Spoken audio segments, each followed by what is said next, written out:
اور سوال بعد السلام انہوں نے یہ پوچھا ہے کہ آغا یہ بتائیے، یہ بیان فرمائیے کہ جشن کے موقع پر محفلوں میں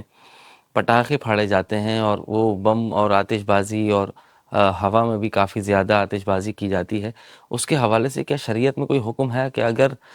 وہ کسی طور پر ایسا تو نہیں ہے کہ یہ فعل حرام ہے یا کوئی برا عمل ہے، ایسا کرنے میں بچے بھی بہت زیادہ خوشی محسوس کرتے ہیں اور یہ اظہار خوشی کا ایک طریقہ ہے کہ اس میں آتش بازی کو شامل کیا جائے، تو صاحب اس کے حوالے سے شریعت میں کیا احکامات ہیں، بیان فرمائیے گا۔ دیکھیں جی، اس سے منع نہیں کیا گیا ہے۔ جب کسی عمل سے منع نہیں کیا گیا، روکا نہیں کیا گیا ہے، تو اس کو انجام دینے میں کوئی حرج نہیں ہے۔ جی آغا صاحب، اگلا سوال ہمارے پاس ہے بعد السلام نماز شب کے حوالے سے، اور انہوں نے یہ پوچھا ہے کہ آغا صاحب نماز شب پڑھنا چاہتے ہیں اور اس کے حوالے سے کافی دروس بھی سن رکھے ہیں اور اس کی فضیلتوں کے حوالے سے بھی بہت زیادہ متاثر ہوئے، تو نماز شب کو شروع کیا۔ شروع میں تو مکمل نماز شب جو مستحبات تمام تر اس کا خیال رکھتے ہوئے پڑھی، لیکن آہستہ آہستہ کبھی وقت کی تنگی ہو جاتی ہے تو کبھی کوئی مصروفیت آ جاتی ہے، تو نماز شب کو مسلسل باقاعدہ نہیں پڑھا جا رہا ہے اور اس میں وقفہ آ رہا ہے، یعنی کسی دن ایسا ہو رہا ہے کہ نماز شب اس دن کی چھوٹ جاتی ہے، تو اگر صاحب کیا نماز شب کو قضا کی نیت سے بھی پڑھ سکتے ہیں؟ اور جو مختصر نماز شب پڑھی جاتی ہے کیا اس کا بھی ثواب تقریباً برابر ہی ہے؟ باعث مجبوری میں جو مختصر نماز شب پڑھی جائے تو وہ پوری نماز شب کا ثواب ہی ملے گا یا نہیں، اس کی وضاحت فرمائیے۔ دیکھیں، جہاں تک قضا کا تعلق ہے، یہ ہمارے فقہا نے لکھا ہے واضح طور پر کہ جس طرح 5 وقت کی فرض اور واجب نمازوں کی قضا ہے، وہ کسی وجہ سے غفلت سے،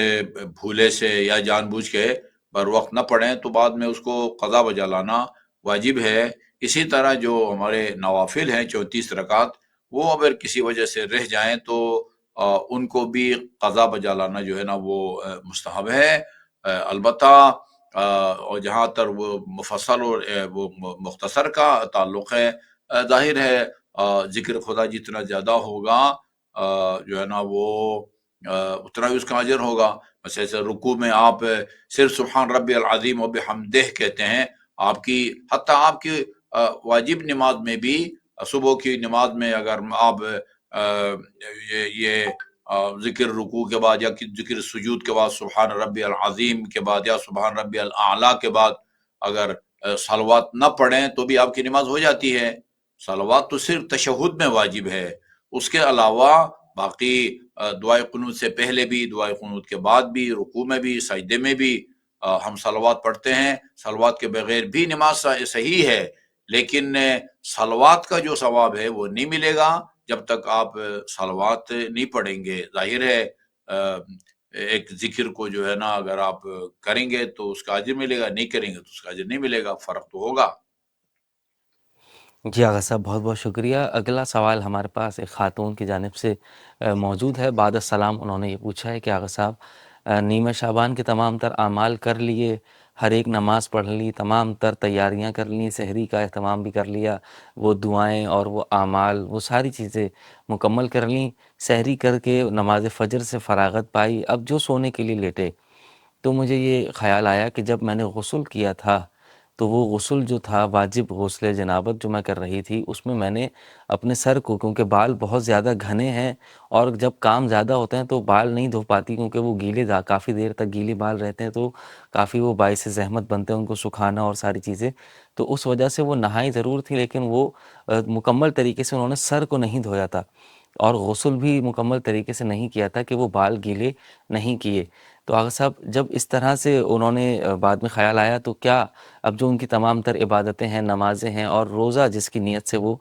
کر کے لیٹ چکی ہیں آرام کرنے کے لیے، تو اب ان کا روزہ شمار ہوگا یا نہیں، اور جو عبادتیں انہوں نے کی ہیں وہ ساری عبادتیں درست ہیں یا وہ عبادتیں ہوئی ہی نہیں، کیونکہ قرآن کی تلاوت بھی کی ہے اور قرآن کو بھی ہاتھ لگائے، تو آغا صاحب اس حوالے سے وہ سوال پوچھ رہی ہیں کہ وہ غسل میں جب سر نہیں دھویا تو عبادتوں کا وجوب جائز ہے یا نہیں، اس کی وضاحت فرمائیے گا۔ دیکھیں،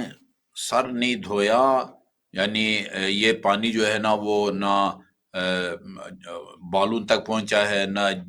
جلد تک نہیں پہنچا، تو اس کا مطلب یہ ہے کہ پھر یہ وضو باطل ہے، وضو باطل ہے۔ البتہ لا علمی میں اگر قرآن کو ہاتھ بھی لگایا ہے تو کوئی حرج نہیں ہے، اور جہاں تک تلاوت کا تعلق ہے وہ بغیر وضو کے بھی تلاوت جو ہے نا وہ کی جا سکتی ہے، البتہ 7 آیات سے زیادہ جو ہے وہ جنابت کی حالت میں وہ تلاوت ان کی مکروہ ہے۔ باقی روزہ جو ہے ظاہر ہے اگر وہ متوجہ ہوئی تو روزہ تو نہیں ہوگا، اور باقی اعمال جو ہیں وہ لا علمی میں بعد میں اگر متوجہ ہوئی ہے تو یعنی زیادہ امید رکھی جا سکتی ہے اللہ تعالیٰ سے کہ وہ اجر جو ہے وہ دے گا، چونکہ انما الاعمال بالنیات ہے، اور یہ جو ہے نا وہ خصوصاً جب وقت گزرنے کے بعد ان کو پتہ چلے۔